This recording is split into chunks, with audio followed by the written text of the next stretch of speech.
have a lot of experience in the financial world.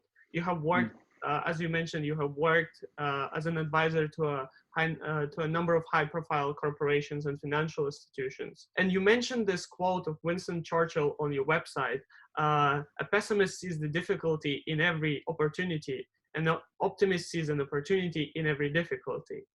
So let's discuss how you experienced the COVID-19 pandemic effect on yourself and bring it to the present day, discussing your thoughts on what do you think it means for the wealth management world. Wow. Okay. Well, it's a very big question. I like Churchill's quote very much. You know, I think that problems do present opportunities. I think that we can always, through the problems we encounter, we can find new solutions and new ways to do things. I mean, COVID, look, I mean, first things first, there's nothing nice about what's happening. It's a tragedy of absolutely epic proportions. And anybody who thinks it's a good thing or is bringing opportunity is misguided. So nobody wanted this, nobody invited this, but here we are. So I think in terms of how you cope with it, I think you have to do a number of things. So people that depend on you, you have to be there for them.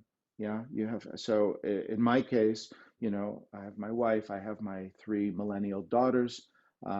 You know, I have my broader family, some in New York right now, which is a difficult time there. So you have to be there and you have to be present for them and you have to be a voice of calm and reason. Secondly, you need to be there for your clients, people who depend on you, who look to you for advice. So I have spent a lot of time trying to make sure that my clients are okay. I think maybe later we'll get into a conversation about what that means, but I've come up with checklists and ways to do a kind of survey and make sure people are okay. So I think your clients, colleagues, you know, being in touch with people and making sure people are doing okay, trying to offer solutions. Some of the things I'll talk about today, I'm happy to share with everybody that's listening because we need to help each other. It's not a time to be proprietary about things. It's a time to share and a time to help one another. And then thirdly, I think, you know, we need to learn, we need to process, and we need to share. And so every insight that we can offer people is super important today. People are overwhelmed, be they people trying to follow the markets and invest or just people trying to live their lives. The 24-hour, 24/7 news cycle is overwhelming. The news is from heartbreaking to tragic to frightening. And so I think those people that can somehow offer insight, I think we need to do that. And I think we need to learn from others. I've been really pleased to look at what TED has done with a great series, enjoyed listening to Bill Gates and Ray Dalio and others. And there have been a few other broadcasts that have brought a lot of value to me, and I'm sure many, many others. So that's a little bit how I see this. And then trying to stay safe, trying to, you know, to distance as much for our fellow friends and citizens as for ourselves, because we're all in it together. And if we all distance and we see it, curves flatten and we're healthier and we're better off. So all of those things. So it makes it for a full day. I understand that every economic crisis is unique in its own way. But if we go back in the history, was there anything similar in the history that is happening right now? Well, it's a great question. And the answer is as to a lot of questions is yes and no. So yes, there have been major crises. So we have every 10 years or so, the business cycle is such that we have recessions, we have dips, we have problems.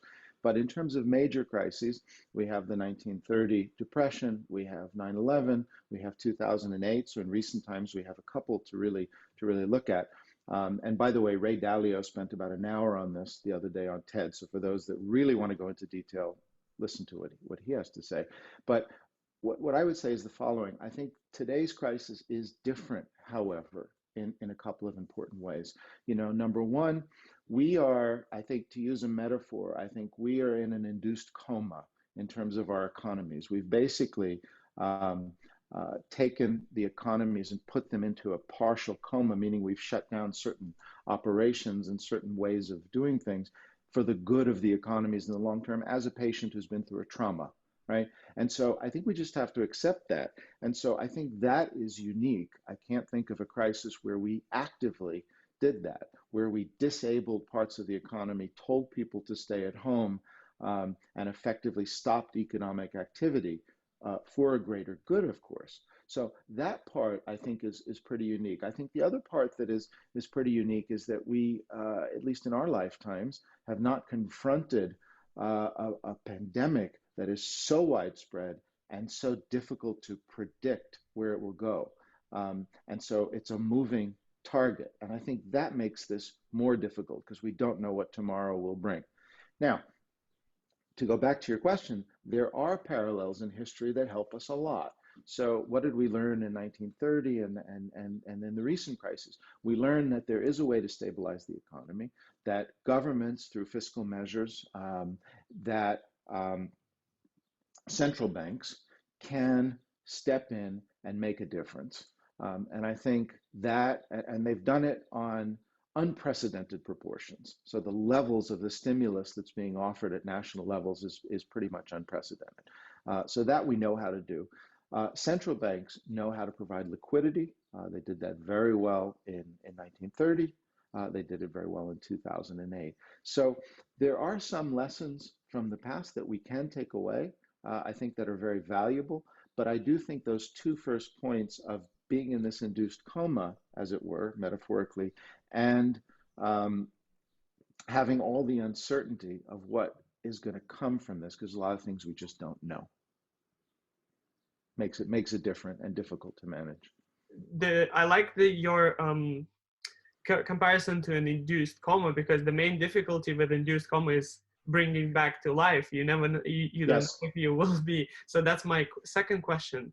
As more countries go into lockdown, the belief that the consequences of the lockdown will disappear tomorrow slowly fades away. Even if we're able to find a vaccine, medicine, or some efficient measure to combat the pandemic, it still feels that the consequences that are happening right now, it will take a very long time to dismantle them. So do you believe in a V-shaped recovery, that it can still take place? Wouldn't that be great? No, I don't believe that will be what happens, actually. Look, there's a lot of debate about whether the recovery will be V-shaped, whether it will be U-shaped, whether it will be, which would be unfortunate, L-shaped, and the time it will take. So let me offer two concepts here that I think would help us maybe understand this a little bit better, because we all have just too much news on this. The first concept is, and you had asked me earlier about whether we have more clarity today or less clarity today on what's happening. And again, the answer is a bit of both. We, in absolute terms, know more today than we did a week ago, for sure. We know about curves flattening. We see results. We know more about efforts to create a vaccine, which is somewhere off. We know more about testing plans. Yeah, we know. So there's a lot of things that we know more about. We know more about stimulus packages. So I think, however, as we go down that path, we realize that there's so many other things we don't know about, and the timing. So the way it occurred to me in my mind is, it's a bit, if you look at it as a numerator and a denominator, and if you do that, it explains a lot of things. So the numerator is growing. We are learning more, right? So from last week, if we started out with a numerator of 1, we're now at 3 or 5. If the denominator was 10, maybe it's now 20. And so this is the challenge, that the more we learn, the more we can feel comfortable, but then suddenly we realize the denominator is growing. And the greater that this fraction reduces, right? So the greater the denominator grows, the more we're worried. And I think that, ultimately, if you want to look at happy days ahead, at some point, that has to converge on 1, right? Meaning the numerator, we start to know all that we need to know, and we start to have some certainty that the denominator matches that. And that's what we would consider getting back to some sort of normal situation, right? Whatever that's going to look like. It won't look like yesterday, but it'll be more normal. Okay, so that's the first way I like to look at this. And I think that helps explain things. And I think the second thing is I have myself broken this into three phases to understand how we get back to fully recovered, if you want to call it that. And I think these phases are governed by the health situation, which varies country to country. I think that has to be at the top. And I've created a matrix about this. I'm happy to share it with anybody that's interested. And the first phase, which we're in today, is phase one, where we are still seeing curves flatten in terms of incidence rates, where we're still trying to develop tests, where we're still seeing outbreaks. So this is a difficult phase where we're not quite through. It's the toughest phase. It's uncertain, and it looks like it will go on, in my estimation, towards June, July for many countries. Every country will be different. Austria is opening next week. Germany may open again soon, and hopefully many more, but it will vary by country. But this phase, and what's also important about this phase is, and this is what I've done in this matrix, is it then corresponds to what the governments are doing with stimulus, because for the moment, it is relief and it's maintenance of the economic situation, right? That is the priority. Providing liquidity, providing funds to citizens to be able to support themselves and live their lives, and to keep the system from collapsing. The central bank providing tremendous liquidity. Phase two, which I hope will start in the summer, looks a little bit different. I think phase two will be when testing is really starting to work, where we can do genuine antibody testing and where we can have some level of confidence to reopen properly the economies. Without that information, frankly, we're somewhat blind in reopening our economies, and we can only do it partially and with risk. So as we can test and as we can know who has antibodies, as we see what part of the population is immune, having either had it or having proper antibodies, we can much more confidently deploy resources again. The third phase is where there is a vaccine. And the vaccine really is the moment at which we can say we can go back to normal without fear. That doesn't mean we won't still have problems to sort out. It doesn't mean there won't be pandemics in the future that we have to start preparing for. It doesn't mean that there will not be a lot of things to feel very sorry and sad about over the period between now and then. But that is the point at which we can get back to normal. We could have a separate discussion of what that normal looks like, because things will change, right? We will do things differently, but we will all be back to work. We will be able to travel and so on and so forth. So I think you have to look at those three phases. And if you understand what phase you're in, and if you understand what information you have, that then flows through, and you can make a lot of projections and understandings about what's happening in the economy, what are people doing, where is consumption, where is investment. And so I find this framework very helpful to process kind of the information. Right.